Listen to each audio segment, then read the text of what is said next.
నమస్తే, welcome to స్వతంత్ర. నేను మురళి. ముందుకు హెడ్లైన్స్ చూద్దాం. బాబుది బోగస్ రిపోర్ట్, నాది ప్రోగ్రెస్ రిపోర్ట్. జిత్తులమారి పార్టీలు కుట్రలు చేస్తున్నాయన్న జగన్.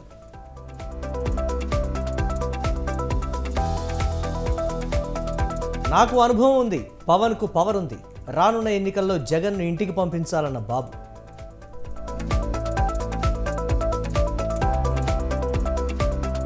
పార్లమెంట్ ఎన్నికల్లో గెలిపే లక్ష్యం. భువనగిరి ముఖ్య నేతలతో రేవంత్ భేటీ.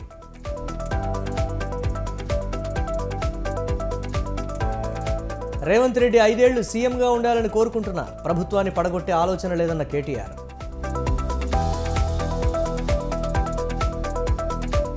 ఎంఐఎం, బీఆర్ఎస్, కాంగ్రెస్ డిఎన్ఏ ఒకటే, ఇప్పటికే రహస్య బంధం బయటపడిందన్న కిషన్ రెడ్డి.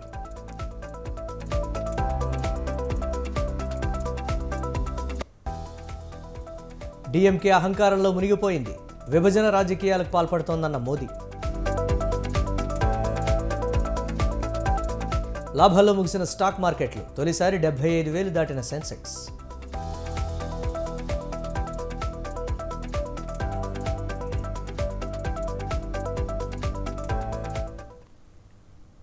ప్రజలు చేస్తున్న సిద్ధం సిద్ధమనే నినాదం ప్రతిపక్షాలకు యుద్ధం యుద్ధం అన్నట్లుందన్నారు సీఎం జగన్. పిడుగురాళ్ల మేమంతా సిద్ధం సభలో పాల్గొన్న ఆయన ప్రజల అభివృద్ధిని చీకటిలోకి తీసుకువెళ్లాలనే ఆలోచనతో జిత్తులమారి పొత్తులు ముందుకొచ్చాయన్నారు.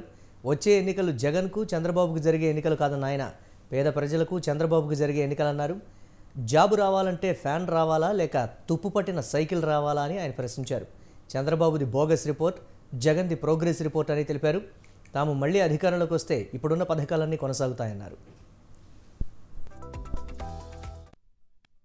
వీరంతా కలిసి ఒక గాడిదను తీసుకొస్తారు. ఒక గాడిదను తీసుకొచ్చి గుర్రం గుర్రం అంటూ పదే పదే వీళ్ళంతా కూడా ఊదర కొడతారు. వీళ్ళు చేస్తా ఉన్న కుట్ర రాజకీయాలు, మోసపు రాజకీయాలు, అబద్ధపు రాజకీయాలు గత 30 ఏళ్లుగా వీళ్ళంతా కూడా చేస్తూ వస్తూ ఉన్నారు. చంద్రబాబు వీళ్ళంతా కూడా భ్రమ కల్పిస్తా ఉంటారు. జాబు రావాలి అని అంటే బాబు రావాలి అని చెప్పి వీళ్ళంతా కూడా భ్రమ కల్పిస్తా ఉంటారు. మీ అందరికీ గుర్తుందా, 2014లో కూడా ఎన్నికలకు ముందు ఇదే మాదిరిగానే చెప్పారు. మరి జాబు కావాలి అని అంటే రావాల్సింది ఎవరు అని అడుగుతా ఉన్నాను. జాబు రావాలి అని అంటే కావాలి ఎవరు అని అడుగుతా ఉన్నాను. జాబు రావాలి అని అంటే ఫ్యాన్ రావాలా లేక తుప్పు పట్టిన సైకిల్ రావాలా అని అడుగుతా ఉన్నాను. జాబు విషయంలో బాబు ఇస్తున్నది బోగస్ రిపోర్ట్. కొత్తగా ఒక మాట మాట్లాడాడు. నిజంగా ఆయన మాట్లాడిన మాటలు చూసినప్పుడు నాకు నిజంగా నవ్వాల్లో ఏం చేయాలో కూడా అర్థం కాల. ఆ మనిషి నోట్లో నుంచి ఆ మాటలు వింటా ఉన్నప్పుడు మనం పెట్టిన వాలంటీర్ల వ్యవస్థకు చంద్రబాబు నాయుడు గారు మొన్న ఈ మధ్య కాలంలోనే వాలంటీర్లకు 10,000 ఇస్తాడట. సరే పోనీ ఇట్లన్నా కనీసం జగన్ పాలన బ్రహ్మాండంగా ఉందని ఒప్పుకోనన్నా ఒప్పుకున్నాడు. అటుకైనా సంతోషం. జగన్ పాలన చంద్రబాబు నాయుడు గుండెల్లో రైళ్లు పరిగెత్తిస్తా ఉంది, దాన్నన్నా ఒప్పుకున్నాడు, సంతోషం. ఇదే చంద్రబాబు, ఇదే ఆయన కూటమి మనం పెట్టిన వాలంటీర్ల వ్యవస్థ అంటే భయంకరమైన ద్వేషం చంద్రబాబు నాయుడు గారికి ఉంది. మూటలు మోసేవాళ్ళు అన్నాడు, వారి కథ తేలుస్తా అన్నాడు, వారిని వదిలిపెట్టే ప్రసక్తే లేదన్నాడు. ఇక ఆయన దత్తపుత్రుడు ఇంకో 4 అడుగులు ముందుకేశాడు. వాలంటీర్లు ట్రాఫికింగ్ చేయిస్తా ఉన్నారు అని చెప్పి కూడా అన్నాడు. అందువల్లే అమ్మాయిలు మిస్ అయిపోతున్నారు, మాయమైపోతున్నారు అని కూడా అన్నాడు. వాలంటీర్లు వైఎస్ఆర్ కాంగ్రెస్ పార్టీ ప్రైవేట్ సైన్యం అన్నాడు. వాలంటీర్లు జగన్ కు అధికార పెగసిస్ అని కూడా ట్వీట్ చేశాడు దత్తపుత్రుడు. మరి అడుగుతా ఉన్నా, మొన్నటి దాకా ఈ మాటలన్నీ అన్న మీరు నిన్న వాలంటీర్లకు మేము 10,000 ఇస్తాము అని చెప్పి మీ నోట్లో నుంచి మాటలు వచ్చాయి అని అంటే ఇంతకన్నా సర్టిఫికెట్ నాకేం కావాలయ్యా నా ప్రభుత్వానికి? రాష్ట్రంలో అగ్నికి వాయువు తోడైందన్నారు చంద్రబాబు నాయుడు. పశ్చిమ గోదావరి జిల్లాలోని తణుకు బహిరంగ సభలో చంద్రబాబు మాట్లాడుతూ తనకు అనుభవం ఉంది, పవన్ కళ్యాణ్కు పవర్ ఉందన్నారు. తాము అధికారంలోకి వచ్చాక రాష్ట్రంలో జే బ్రాండ్ను పూర్తిగా నిషేధిస్తామన్నారు. మొదటి సంతకం మెగా డిఎస్సీపై పెడతామన్నారు. రాష్ట్రంలో బాగుపడింది ఒక్క జగన్ మాత్రమే అని ఆరోపించారు. దోపిడీ దుర్మార్గ ప్రభుత్వాన్ని బూడిద చేసే రోజు మే 13న వస్తుందన్నారు. రానున్న ఎన్నికల్లో వైసీపీని జగన్ను భూస్థాపితం చేసి రాష్ట్రంలో చీకట్లను పారద్రోలుతామని స్పష్టం చేశారు. రాష్ట్ర రాష్ట్రాన్ని కాపాడుకోవడానికి 3 పార్టీలు చేతులు కలిపాం. 3 జెండాలు వేరు, అజెండా ఒకటి. అదే సంక్షేమం, అదే అభివృద్ధి, ప్రజాస్వామ్య పరిరక్షణ అని చెప్పి మరొకసారి మీకు తెలియజేస్తున్నా. 2014లో విభజన కష్టాల నుంచి రాష్ట్రాన్ని గట్టెక్కించేందుకు 3 పార్టీలు కలిశాం. ఈ రోజు మళ్ళీ కలుస్తున్నాం. జగన్ కబంధ హస్తాల నుంచి రాష్ట్రాన్ని కాపాడుకోవడానికి సిద్ధమా తమ్ముళ్ళు అని మిమ్మల్ని అడుగుతున్నా.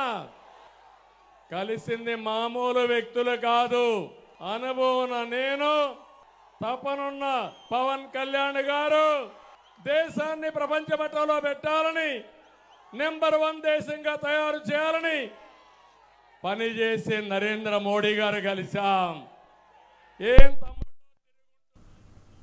బూతులు తిట్టి దాడులు చేసే మంత్రులు వైసీపీ కేబినెట్లో ఉన్నారని జనసేన అధినేత పవన్ కళ్యాణ్ విమర్శించారు. రైతును ఏడిపించిన వైసీపీ ప్రభుత్వం తుడిచిపెట్టుకుపోవాలన్నారు. ఆంధ్రప్రదేశ్ ప్రజల ఆకాంక్షను దృష్టిలో పెట్టుకునే పొత్తు పెట్టుకున్నామని అన్నారు. 5 కోట్ల మందికి ఒకరిద్దరు సరిపోరన్న పవన్ 3 పార్టీల బలం కావాలన్నారు. కేంద్రం సహాయ సహకారాలు రాష్ట్రానికి కావాలన్నారు. 4 దశాబ్దాలుగా ఒడిదుడుకులు ఎదుర్కొన్న నాయకుడు చంద్రబాబు అనుభవం రాష్ట్రానికి అవసరమని అన్నారు పవన్ కళ్యాణ్. అకారణంగా ఆయన జైల్లో పెడితే నేను వెళ్ళి చూస్తే ఆయన ఏం బెసగల బెదర్లా బలంగా నిలబడి ఉన్నాడు. ఆయన దేనికి బెదిరే వ్యక్తి కాదు ఆయన.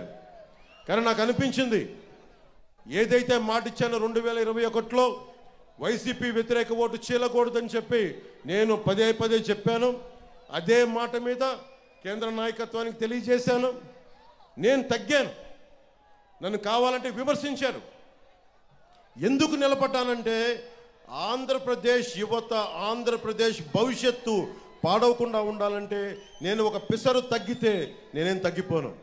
ఎక్కడ నెగ్గాలో కాదు, ఎక్కడ తగ్గాలో తెలియాలి. దేనికి తగ్గాను నేను? ఇక్కడ అభ్యర్థిని అనౌన్స్ చేసిన తర్వాత కూడా ఎందుకు తగ్గాల్సి వచ్చింది అంటే, మా వాళ్ళు ఒకళ్ళు తగ్గుతారు కానీ మీరు గెలుస్తారు, మీకు ఉపాధి అవకాశాలు వస్తాయి.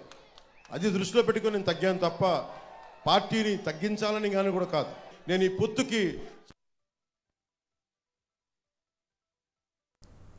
తణుకు సభలో కూటమి నేతలు చంద్రబాబు, పవన్ కళ్యాణ్ చేసిన వ్యాఖ్యలను మంత్రి కారుమూరి తప్పుపట్టారు. తనకు 2 స్టీల్ ప్లాంట్లు ఉన్నాయని నిరూపిస్తే రాజకీయాల నుండి తప్పుకుంటానని అన్నారు. లేవని తెలిస్తే చంద్రబాబు, పవన్ కళ్యాణ్ రాజకీయాల నుంచి తప్పుకుంటారని ప్రశ్నించారు. టీడీఆర్ బాండ్ల స్కామ్ ఆరోపణలపై బహిరంగ చర్చకు సిద్ధమన్నారు. బీసీలను ఓట్లేసే యంత్రాలుగా మార్చిన వ్యక్తి చంద్రబాబు అన్నారు. కష్టపడ్డ వారిని పార్టీలో నట్టేట ముంచిన వ్యక్తి పవన్ కళ్యాణ్ అని అన్నారు. చంద్రబాబు రాజకీయ వ్యభిచారంలో నెంబర్ 1 అన్న మంత్రి రేణిగుంటలో జేబులు కొట్టే స్థాయి నుండి రాష్ట్రాన్ని తినే స్థాయికి ఎదిగిన ముదురు అని విమర్శించారు.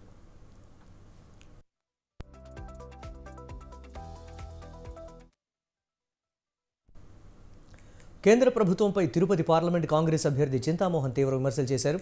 బీజేపీ పాలన పట్ల ప్రజల్లో తీవ్ర వ్యతిరేకత పెరిగిందని అన్నారు. 10 ఏళ్ల పాలనలో ప్రజలు విసిగిపోయారని విమర్శించారు. మోదీ నాయకత్వంలో అదానీ, అంబానీ లాంటి కార్పొరేట్ సంస్థలు మాత్రమే లాభపడ్డాయని ఈ సందర్భంగా తెలిపారు. బీజేపీ అధికారంలోకి వచ్చాక సామాన్య ప్రజల జీవనం దుర్భరంగా మారిందని తెలిపారు. మరోవైపు టీడీపీ, వైసీపీని ప్రజలు నమ్మే పరిస్థితి లేదన్నారు. షర్మిల నాయకత్వంలో రాష్ట్రంలో కాంగ్రెస్ అధికారంలోకి వస్తుందని ధీమా వ్యక్తం చేశారు. భారతీయ జనతా పార్టీ 150 స్థానాలకు లోపల పడిపోతూ ఉంది. మరి కాంగ్రెస్కు 150 స్థానాలు పైన రాబోతున్నాయి. ఇంకా ఎలక్షను పూర్తయ్యేదానికి దాదాపుగా 40-50 రోజులు ఉంది. ఈరోజు పరిస్థితి 150 స్థానాల్లో మోడీ వస్తున్నాడు. కాంగ్రెస్ ప్రభుత్వం 150 స్థానాలు పైకి వెళ్తూ ఉంది. కారణాలు చెప్తే వాళ్ళు సర్దుకుంటారు, నేను చెప్పను. ఇది ఒక్క మాటలో చెప్తాను, వినాశకాలే విపరీత బుద్ధులు పుట్టాయి. భారతీయ జనతా పార్టీకి, మోడీకి వినాశనానికి దారితీస్తున్నారు. ఆయన అనుకున్నట్టుగా 400 సీట్లు లేదు.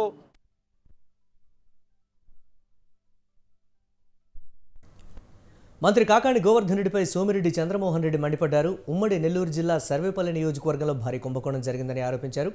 మంత్రి కాకాణి గోవర్ధన్ రెడ్డి ఆధ్వర్యంలో శాశ్వత భూ హక్కు పేరిట దోపిడీ జరుగుతోందని ఫైర్ అయ్యారు. కాకాణి అల్లుడి కంపెనీ కోసం భూములు ధారాదత్తం చేస్తున్నారని విమర్శించారు. ఓ బినామీ కంపెనీ పేరిట రైతుల నుంచి భూములను లాగేసుకున్నారన్నారు. ఇళ్ల పట్టాలను శాశ్వత పట్టాలుగా మార్చి జీవో తెచ్చారని, ఆ పట్టాలను వైసీపీ నేతలు తమ ఇళ్లలో పెట్టుకున్నారని సోమిరెడ్డి విమర్శించారు. సుధాకర్ అనే వ్యక్తికి కాకాణి అల్లుడు ఫోన్ చేసి బెదిరింపులకు పాల్పడ్డాడని ఆరోపించారు. ఈ విషయంలో జిల్లా కలెక్టర్ వెంటనే జోక్యం చేసుకుని ఆస్తులను కాపాడాలని కోరారు. ఆయన ఆధ్వర్యంలో నేను పదే చెప్తా వచ్చా, నేను 7,000 చిల్లర ఎకరాలు భూమి పనిచేశాను అని చెప్తుంటే, అయ్యా కలెక్టరేటు సమాచార చట్టం ప్రకారం 3,300 ఎకరాలే ఇస్తుంది, నువ్వు 7,000 ఎకరాలు పంచుంటే నిజాయితీగా ఆ మండల ఆఫీసుల్లో మండల ఎంఆర్ఓ కార్యాలయాల్లో డిస్ప్లే చేయండి. ఏ ఊర్లో ఎవరికి ఏ సర్వే నెంబర్లో ఎంత విస్తీర్ణం ఇచ్చారో అక్కడ డిస్ప్లే చేయండి. వివరాలన్నీ 5 మండలాల్లో డిస్ప్లే చేయండి, నీకు నిజాయితీగా ఉంటే అని చెప్పాను. ఈ రోజుకి దానికి ధైర్యం చేయలేకపోతున్నాడు. కుంభకోణాలు మాత్రం జరిగిపోతున్నాయి. శాశ్వత భూ హక్కు మేము కల్పిస్తున్నామని చెప్పటం, ఆ భూములు వాళ్ళ చేత ముందుగా మాట్లాడేసేసుకోవటం, ఆ పేదోళ్ళది. ముఖ్యమంత్రి రేవంత్ రెడ్డి భువనగిరి లోక్సభ పరిధిలోని కాంగ్రెస్ ముఖ్య నేతల సమావేశమయ్యారు. మునుగోడు ఎమ్మెల్యే కోమటిరెడ్డి రాజగోపాల్ రెడ్డి నివాసంలో సమావేశం నిర్వహిస్తున్నారు. ఈ సమావేశానికి భువనగిరి ఎంపీ అభ్యర్థి చామల కిరణ్ కుమార్తో పాటు పలువురు ఎమ్మెల్యేలు, కీలక నేతలు పాల్గొన్నారు.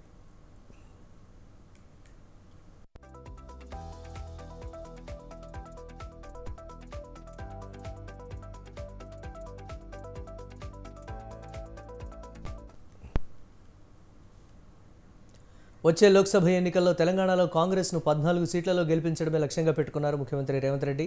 అందుకు తగ్గట్లుగానే వ్యూహాత్మకంగా ముందుకు వెళ్తున్నారు. పార్లమెంటు నియోజకవర్గాల వారీగా నేతలతో సమావేశాలు నిర్వహిస్తున్నారు. ఇందులో భాగంగా మునుగోడు ఎమ్మెల్యే కోమటిరెడ్డి రాజగోపాల్ రెడ్డి నివాసానికి వెళ్లిన సీఎం రేవంత్ రెడ్డి భువనగిరి పార్లమెంటు నియోజకవర్గం ముఖ్య నేతలతో సమావేశమయ్యారు. పార్లమెంటు ఎన్నికల్లో అనుసరించాల్సిన వ్యూహాలపై సూచనలు చేస్తున్నారు. భువనగిరి పార్లమెంటు అభ్యర్థి చామల కిరణ్ కుమార్ రెడ్డి సీఎంకు సన్నిహితుడు కావడంతో భువనగిరి గెలుపుపై స్పెషల్ ఫోకస్ చేశారు రేవంత్.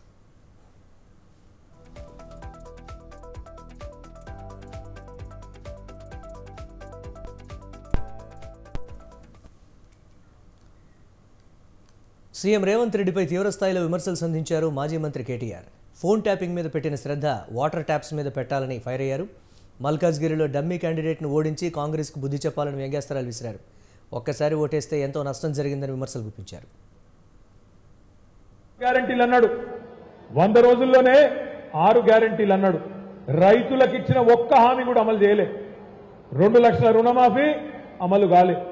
డిసెంబర్ 9 పోయింది, జనవరి 9 పోయింది, ఫిబ్రవరి 9 పోయింది, మార్చి 9 పోయింది, నిన్ననే ఏప్రిల్ 9 కూడా పోయింది. అంటే 4 నెలలు నిండింది. 5వ నెలలో అడుగుపెట్టినా రుణమాఫీ గురించి ప్రస్తావన లేదు. అదేవిధంగా ఆడబిడ్డలు 1,67,00,000 మంది ఆడబిడ్డలు ఎదురు చూస్తున్నారు. 18 ఏళ్లు నిండిన ఆడబిడ్డలు. మాకెప్పుడు వస్తాయి మహాలక్ష్మి పథకం 2,500 రూపాయలు 100 రోజుల్లో ఇస్తామన్నావు కదా, ఏది రేవంత్ రెడ్డి గారు అంటే ఏమంటున్నాడు? ఎకసెక్కాలు ఆడుతున్నాడు. నేను సెక్రటేరియట్లో లంకె బిందెలు ఉంటాయనుకొని వచ్చినా ఇక్కడ లంకె బిందెలు లేవు, ఖాళీ కుండలు ఉన్నాయి అని మాట్లాడుతున్నాడు రేవంత్ రెడ్డి గారు. అయ్యా రేవంత్ రెడ్డి గారు, రుణమాఫీ ఏమైంది అంటే మెడల పేగులు వేసుకుంటా అంటాడు. రేవంత్ రెడ్డి గారు, మహాలక్ష్మి ఏమైందయ్యా అంటే జేబుల కత్తెర పెట్టుకొని తిరుగుతున్నా కట్ చేస్తా అంటాడు. గట్టిగా అడిగినామనుకో, ఏమయ్యా రేవంత్ రెడ్డి 420 హామీలు ఏమైనాయంటే మానవ బాంబునైతా ఏమనుకుంటున్నావు అంటాడు. 100 రోజుల్లో అమలు చేస్తాం 6 గ్యారెంటీలు అన్నాడు. 100 రోజుల్లోనే 6 గ్యారెంటీలు అన్నాడు. రైతులకు ఇచ్చిన ఒక్క హామీ కూడా అమలు చేయలే. 2 లక్షల రుణమాఫీ అమలు కాలే.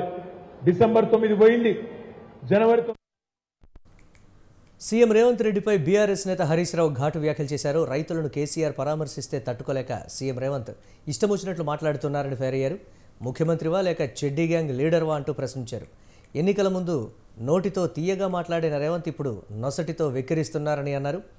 రాష్ట్రంలో ఎంత స్పీడ్గా కాంగ్రెస్ పార్టీ గ్రాఫ్ పెరిగిందో అంతే వేగంగా పడిపోయిందన్నారు. కాంగ్రెస్ 100 రోజుల పాలనలో అన్ని వర్గాలను మోసం చేసిందని ఆరోపించారు. ఏ ముఖం పెట్టుకుని ఈ ఎన్నికల్లో కాంగ్రెస్ నేతలు ఓట్లు అడుగుతారని ప్రశ్నించారు. మెదక్ గడ్డపై బీఆర్ఎస్ జెండా ఎగురుతుందని హరీష్ రావు ధీమా వ్యక్తం చేశారు. జనాలకు అర్థమైంది ఎన్నికల ముందు రేవంత్ రెడ్డి గారు నోటితో మాట్లాడిండు, గెలిచినాక ఏమాయ 100 రోజుల్లో హామీలు అంటే నొసటితో వెక్కిరిస్తా ఉన్నాడు. ఒకటన్నా జరిగిందా? బాండ్ పేపర్లు వంచిండు, నోటరీ డాక్యుమెంట్లు ఇచ్చిండ్రు, మొదటి అసెంబ్లీలోనే చట్టబద్ధత తెస్తామన్నారు, ఇది ఏఐసిసి మాట అన్నారు, ఇది రాహుల్ గాంధీ మాట అన్నారు, మాట తప్పమన్నారు. కానీ ఇప్పుడు ముఖం చాటేసిండ్రు. ఒక్కటన్నా అమలైందా? అందరికీ మోసమే. పేదలకు మోసం, మహిళలకు మోసం, రైతులకు మోసం, నిరుద్యోగ యువతకు మోసం, విద్యార్థులకు మోసం. ఒక్కరికైనా 100 రోజుల్లో హామీలు అమలు చేశారా? అక్కా చెల్లెళ్లకు నెలకు 2,500 రూపాయలు ఇస్తామన్నది కాంగ్రెస్, కానీ ఇవాళ 2,500 ఒక్కరికి కూడా రాలే. 100 రోజుల్లో ఇస్తామన్నారు, ఇవాళకి 120 రోజులైంది. నీ ప్రభుత్వం వచ్చి 120 రోజులైనా ఏ అక్కా చెల్లెకు కూడా ఇవాళ 2,500 రాలేదు. అంటే ఈ రాష్ట్రంలో 18 ఏండ్లు నిండిన మహిళలకు 1,42,00,000 మంది మహిళలకు ఒక్కొక్కరికి 10,000 రూపాయలు కాంగ్రెస్ పార్టీ బాకీ పడ్డది. ఇవాళ మీరు పార్లమెంట్ ఎన్నికల్లో మహిళల ఓటు అడగాలంటే మీరు 10,000 రూపాయలు చెల్లించినాకనే అక్కా చెల్లెల ఓటు అడిగే హక్కు ఈ కాంగ్రెస్ పార్టీకి ఉంటుందని మనం చేస్తా ఉన్నా. కేసీఆర్ మొన్నోసారి సిరిసిల్లకు పోయిండు. పోయాడేదో మాట్లాడుకుంటూ మీరు 6 గ్యారంటీల్లో 100 రోజుల్లో చెప్పిన దాంట్లో భాగంగా వడ్లకు 500 బోనస్ ఇస్తామన్నారు. యాసంగి వడ్లు వచ్చుడు చాలైంది, కళ్ళాళ్లకు వడ్లు వస్తున్నాయి. గా వడ్లకు 500 బోనస్ ఇవ్వయా రేవంత్ రెడ్డి గారు అంటే ఈయన అంటాడు, కేసీఆర్ నీ డ్రాయర్ ఊడగొడతా అని మాట్లాడతాడు. తెలంగాణ తెచ్చి 10 ఏళ్లు ముఖ్యమంత్రి చేసిన కేసీఆర్ మీద ఈయన మాట్లాడే భాష ఇదేనా? నువ్వు రాష్ట్ర ముఖ్యమంత్రివా, చెడ్డీ గ్యాంగ్ సభ్యుడివా నేను అడుగుతా ఉన్నా. నువ్వు మాట్లాడే భాష అదేనా నేను అడుగుతా ఉన్నా. ఏమడిగండు కేసీఆర్? నువ్వు ఓట్ల ముంగట 500 బోనస్ ఇస్తా అన్నావు, నీ 6 గ్యారంటీల్లో బాండ్ పేపర్ రాసి ఇంటింటికి వంచినవు, యాసంగి వడ్లు వచ్చినాయి, గా వడ్లకు బోనస్ ఇవ్వమంటే నువ్వు మాట్లాడే భాష గదా అని నేను చెప్పి నేను రేవంత్ రెడ్డి గారిని అడుగుతా ఉన్నా. మళ్లీ మోదీనే మూడోసారి ప్రధాని కాబోతున్నారని అన్నారు కేంద్ర మంత్రి, సికింద్రాబాద్ బీజేపీ ఎంపీ అభ్యర్థి కిషన్ రెడ్డి. సికింద్రాబాద్ లోక్సభ నియోజకవర్గంలో ఆయన ప్రచారం నిర్వహించారు. తార్నాక్ డివిజన్లోని లాలాపేట్లో కార్యకర్తలతో కలిసి భారీ ఎత్తున ర్యాలీ చేపట్టారు. కరోనా సమయం నుంచి ఉచిత బియ్యం పంపిణీ చేస్తున్నామని చెప్పారు. అలాగే కరోనా వ్యాక్సిన్లు కూడా దేశమంతటా ఉచితంగా ఇచ్చామన్నారు. పార్లమెంట్ ఎన్నికల్లో బీజేపీ పార్టీకి ఓటు వేసి భారీ మెజారిటీతో గెలిపించాలని కోరారు. ఈ ఓట్లు మన తెలంగాణకు, మన హైదరాబాద్ కు సంబంధించిన ఓట్లు కావు. ఈ ఓట్లు ఢిల్లీ ఓట్లు, పెద్ద ఓటు ఇది. ఈ దేశానికి ఎవరు ప్రధానమంత్రి కావాలో నిర్ణయించేటువంటి ఎన్నికలు.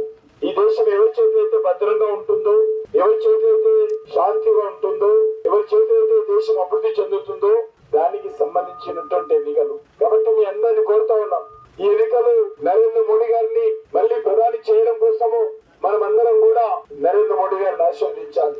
నరేంద్ర మోడీ గారు గత అనేక రోజులుగా మనకు కరోనా కష్టకాలం వస్తే ఏ రకంగా మన ప్రాణాలు కాపాడడం కోసం నరేంద్ర మోడీ గారు చర్యలు తీసుకున్నారో మీకు అందరికీ తెలుసు. రోజు డిఫాల్ట్ లేకుండా ఉన్నటువంటి పొదుపు సంఘాలన్నిటికీ 20 లక్షల రూపాయలు ఇస్తున్న విషయాన్ని కూడా. బీఆర్ఎస్ అధినేత కేసీఆర్ కాంగ్రెస్ అగ్రనేత రాహుల్ గాంధీపై బీజేపీ నేత కొండా విశ్వేశ్వరరెడ్డి తీవ్రస్థాయిలో విరుచుకుపడ్డారు. ధనిక రాష్ట్రాన్ని కేసీఆర్ దివాళా రాష్ట్రంగా మార్చారని ధ్వజమెత్తారు. తెలంగాణ రాష్ట్రాన్ని అప్పుల ఊబిలోకి నెట్టారని మండిపడ్డారు. కాంగ్రెస్ పార్టీ పని అయిపోయిందని విశ్వేశ్వరరెడ్డి విమర్శించారు. ప్రధాని మోదీ ప్రభంజనాన్ని తట్టుకోలేక రాహుల్ గాంధీ కేరళ పారిపోయారని ధ్వజమెత్తారు. అయితే ఆ ఓటేసినందుకు మనకు 5 చెంపదెబ్బలు కొట్టిండ్రు. గిట్ల పెట్టకండి, మళ్ళీ చెంపదెబ్బలు పడతాయి. అవి గ్యారంటీ చెంపదెబ్బలు, 5 గ్యారంటీ చెంపదెబ్బలు. ఈసారి 6 గ్యారంటీలు అంటే 6 గ్యారంటీ చెప్పదెబ్బలు పడతాయి. కానీ గిట్ల అందకన్నామా? ఇట్లానండి. ముందు ఎంత ఇచ్చేది కాంగ్రెస్ ప్రభుత్వం? 150 రూపాయలు ఇచ్చేది. దాంట్లో 70 రూపాయలు లంచంగా చేతికి మిగిలిన 80-70 రూపాయలు. అది కాంగ్రెస్ ప్రభుత్వం. కాంగ్రెస్ నేతలపై మాజీ ఎమ్మెల్యే బాల్క సుమన్ తీవ్ర విమర్శలు చేశారు. తుక్కుగూడ సభలో రాహుల్ గాంధీచే పచ్చి అబద్ధాలు మాట్లాడించారని అన్నారు. రేవంత్ రెడ్డి ఏం చెబితే అది మాట్లాడిపోయారన్నారు. రాష్ట్రంలో కాంగ్రెస్ అధికారంలోకి వచ్చిన తర్వాత ఒక్క ఉద్యోగం ఇవ్వలేదన్నారు. బీఆర్ఎస్ హయాంలోనే 503 గ్రూప్ 1 పోస్టులకు నోటిఫికేషన్ ఇచ్చామని, వీటికి మరో 60 ఉద్యోగాలు కలిపి కాంగ్రెస్ పార్టీ ఇచ్చినట్లు సొంత డబ్బా కొట్టుకుంటున్నారని విమర్శించారు. కాంగ్రెస్ తీరును నిరుద్యోగ యువకులు గమనిస్తున్నారని అన్నారు. మోసం, ఆయన పచ్చి అబద్ధాలు మాట్లాడే తీరు, ఆయన నైజాన్ని మరొకసారి ప్రజలందరి ముందర గుర్తు చేయదలుచుకున్నా. తెలంగాణలో కాంగ్రెస్ పార్టీ ప్రభుత్వం వచ్చిన తర్వాత ఒక్క ఉద్యోగాన్ని కూడా భర్తీ చేయలేదు. దాదాపు 32,515 ఉద్యోగాలు ఏవైతే ఇప్పుడు కాంగ్రెస్ ప్రభుత్వం చెప్తున్నదో వీటన్నిటికి సంబంధించిన నోటిఫికేషన్లు గతంలో మా బీఆర్ఎస్ ప్రభుత్వం ఉన్నప్పుడు ఇచ్చింది. ఈ 32,000 పైచిలకు ఉద్యోగాల భర్తీ ప్రక్రియ అంతా కూడా మేమే పూర్తి చేసినాం. కానీ ఇక్కడ ఎల్బీ స్టేడియంలో ఉద్యోగాల మేళ పేరుతోని రేవంత్ రెడ్డి ప్రభుత్వం, రేవంత్ రెడ్డి గారు ఇక్కడ ఒక కార్యక్రమాన్ని పెట్టి PR ఈవెంట్ పెట్టి వాళ్లకు అపాయింట్మెంట్ ఆర్డర్లు ఇస్తూ తనే ఉద్యోగాలు భర్తీ చేసినట్టుగా అబద్ధపు ప్రచారాన్ని చేసుకున్నటువంటి తీరు చూసి నిజంగా తెలంగాణ సమాజం నవ్వుకుంటున్నది. ఒక జోకర్ లాగా మారిపోయినటువంటి ముఖ్యమంత్రి తీరును చూసి తెలంగాణ సమాజం అసహించుకుంటున్నది.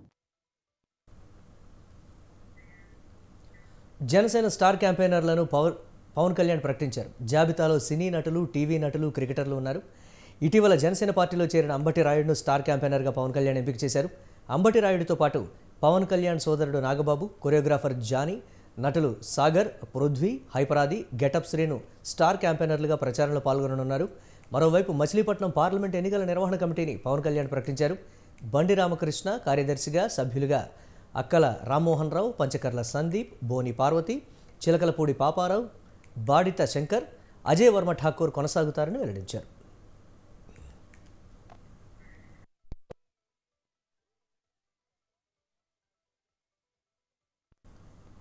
తెలంగాణ ప్రభుత్వ ప్రధాన కార్యదర్శి శాంతికుమారి జిల్లాల కలెక్టర్లతో వీడియో కాన్ఫరెన్స్ నిర్వహించారు. రాష్ట్రంలో తాగునీటి పరిస్థితి, వరిధాన్యం కొనుగోలు కేంద్రాల ఏర్పాటు, పాఠశాలల్లో అత్యవసర నిర్వహణ పనులు, వడదెబ్బ నివారణ చర్యలపై వారితో మాట్లాడారు. రాష్ట్రంలో తాగునీటి పరిస్థితిని నిశితంగా పరిశీలించి నిరంతరాయంగా నీటి సరఫరా జరిగేలా అద్భుతమైన టీం వర్క్ చేసినందుకు జిల్లా కలెక్టర్లను ఆమె అభినందించారు. వేసవిలో నీటి ఎద్దడి నివారణకు కలెక్టర్ల వద్ద తగినన్ని నిధులు అందుబాటులో ఉంచామన్నారు. వర్షాకాలం ప్రారంభమయ్యే వరకు ఇదే విధమైన నిఘా కొనసాగించాలని, ప్రతిరోజు పరిస్థితిని పర్యవేక్షించాలని కలెక్టర్లను కోరారు. ప్రతి ఇంటికి సరిపడా నీటి సరఫరా ఉండేలా మొదటి ప్రాధాన్యత ఇవ్వాలన్నారు. తాగునీటి పరిస్థితిని పర్యవేక్షించేందుకు నియమించిన ప్రత్యేక అధికారులు గ్రామాలను సందర్శించి నీటి సరఫరాలో జరుగుతున్న అంతరాయాల వివరాలను నేరుగా ప్రజల నుండి అడిగి తెలుసుకోవాలని సూచించారు.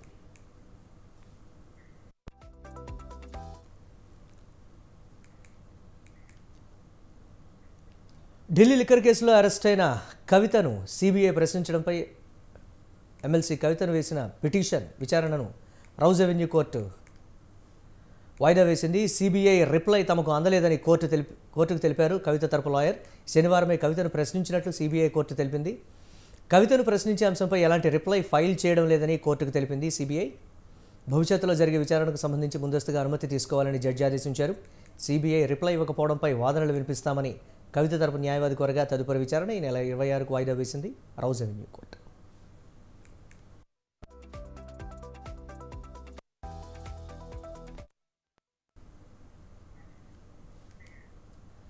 ఫోన్ ట్యాపింగ్ కేసులో టాస్క్ ఫోర్స్ మాజీ డీసీపీ రాధాకిషన్ రావుకు ఈ నెల 12 వరకు నాంపల్లి కోర్టు రిమాండ్ పొడిగించింది. నేటితో రాధాకిషన్ రావు కస్టడీ ముగియడంతో ఆయన్ను నాంపల్లి కోర్టులో పోలీసులు హాజరుపరిచారు. దీంతో రాధాకిషన్కు ఈ నెల 12 వరకు రిమాండ్ కొనసాగిస్తున్నట్లు కోర్టు తెలిపింది.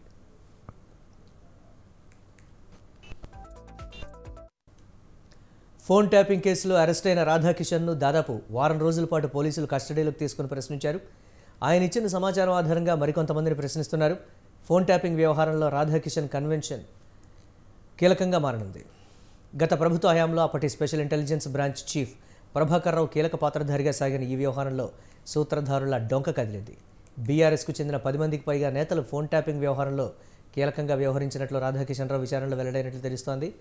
అయితే 4వ రోజు కస్టడీలో ఆయన అస్వస్థతకు గురయ్యారు. దీంతో ఆయనను వైద్య పరీక్షల నిమిత్తం గాంధీ ఆసుపత్రికి తరలించి ఆ తర్వాత కోర్టులో హాజరుపరిచారు.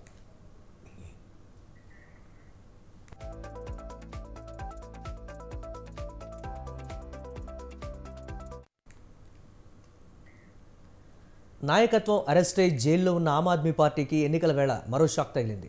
ఢిల్లీ మంత్రి రాజ్ కుమార్ ఆనంద్ రాజీనామా చేశారు. కేబినెట్తో పాటు పార్టీ పదవులను వదులుకున్నారు. ఇప్పటి వరకు ఆయన సంక్షేమ శాఖ మంత్రిగా ఉన్నారు. పార్టీపై అవినీతి ఆరోపణలు చేస్తూ ఈ ప్రకటన చేశారు. ప్రజలకు సేవ చేసేందుకు అవినీతిపై పోరాడాలన్న బలమైన సంకల్పాన్ని చూసి ఆప్లో చేరానన్నారు. కానీ ఈరోజు ఆ పార్టీనే అవినీతికి అడ్డాగా మారిపోయిందన్నారు. అందుకే దీనిని వీడాలని నిర్ణయించుకున్నానని రాజ్ కుమార్ వెల్లడించారు. ఆప్లో నాయకత్వ పదవులకు నియామకాల విషయంలో వివక్ష ఉందని ఆరోపించారు. తాను దళితుల కోసం పనిచేయలేనప్పుడు ఆ పార్టీలో ఉండటం వృధా అని వ్యాఖ్యానించారు. ఆయన పటేల్ నగర్ నుంచి ఎమ్మెల్యేగా ఎన్నికయ్యారు. కేజ్రీవాల్ అరెస్టు తర్వాత ఒక మంత్రి రాజీనామా చేయడం ఇదే తొలిసారి. మద్యం విధానానికి సంబంధించిన మనీ లాండరింగ్ కేసు ఆప్ను కుదిపేస్తోంది. కేజ్రీవాల్ సీనియర్ నేతలు మనీష్ సిసోడియా, సంజయ్ సింగ్లు ఈ కేసులో అరెస్ట్ అయ్యారు. ఇటీవలే సంజయ్ బెయిల్పై బయటకు వచ్చారు. మరో కీలక నేత సత్యేంద్ర జైన్ కూడా మనీ లాండరింగ్ కేసులో అరెస్ట్ అయ్యారు. मंत्री हूँ, मेरे पास 7 पोर्टफोलियो है, लेकिन आज मैं बहुत व्यथित हूँ, इसलिए आप लोगों को मैं अपना दुख साझा करने आया। मैं राजनीति में जब आया था, जब अरविंद केजरीवाल जी ने कहा था कि राजनीति बदलेगी तो देश बदलेगा, लेकिन आज बड़े अफसोस के साथ कहना पड़ रहा है कि राजनीति तो नहीं बदली, लेकिन राजनेता बदल गए। आम आदमी पार्टी का जन्म ही भ्रष्टाचार के खिलाफ आंदोलन से हुआ था, लेकिन आज ये पार्टी खुद भ्रष्टाचार के दलदल में फंसी। मेरे लिए मंत्री पद पर रहकर इस सरकार में काम करना असहज हो गया है। मैं अब इस पार्टी, इस सरकार और अपने मंत्री पद से इस्तीफा दे रहा हूं, क्योंकि मैं इन भ्रष्ट आचरणों में अपना नाम नहीं जुड़वाना चाहता। मैं नहीं समझता कि हमारे पास शासन करने की कोई नैतिक ताकत बच गई। बाबा साहेब डॉक्टर भीमराव अम्बेडकर ने पे बैक टू सोसाइटी का जीवन मंत्र दिया था। उसी के वजह से मैं एक व्यापारी होते हुए भी एनजीओज में आया, एमएलए बना, जनप्रतिनिधि बना, मंत्री बना के लोगों की सेवा होगी। लोग और मैं यहाँ आया ताकि पे बैक टू सोसाइटी को सच्चे अर्थों में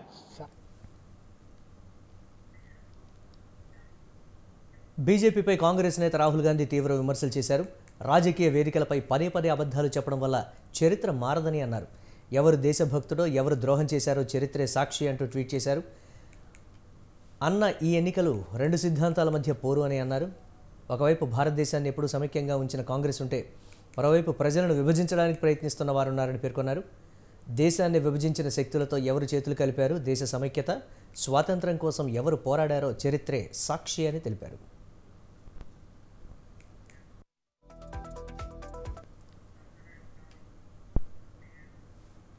తమిళనాడులోని వేలూరులో ప్రధాని మోదీ ఎన్నికల ప్రచారం నిర్వహించారు. ఈ సందర్భంగా డీఎంకే, కాంగ్రెస్లపై తీవ్ర విమర్శలు చేశారు.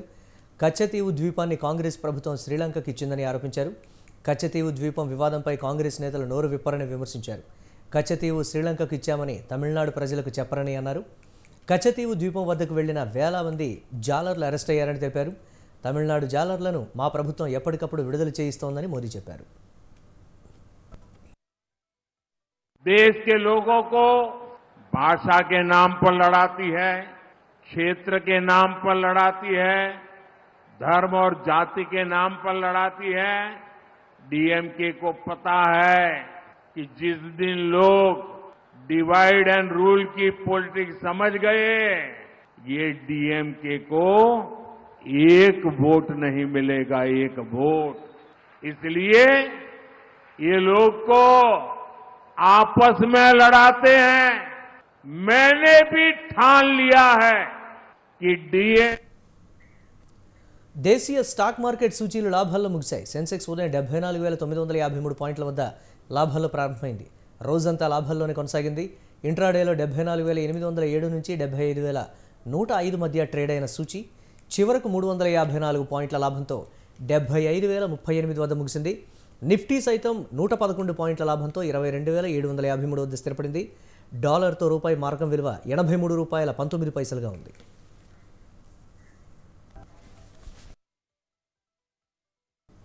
ఇవి ఇప్పటివరకున్న అప్డేట్స్. కీప్ వాచింగ్ స్వతంత్ర.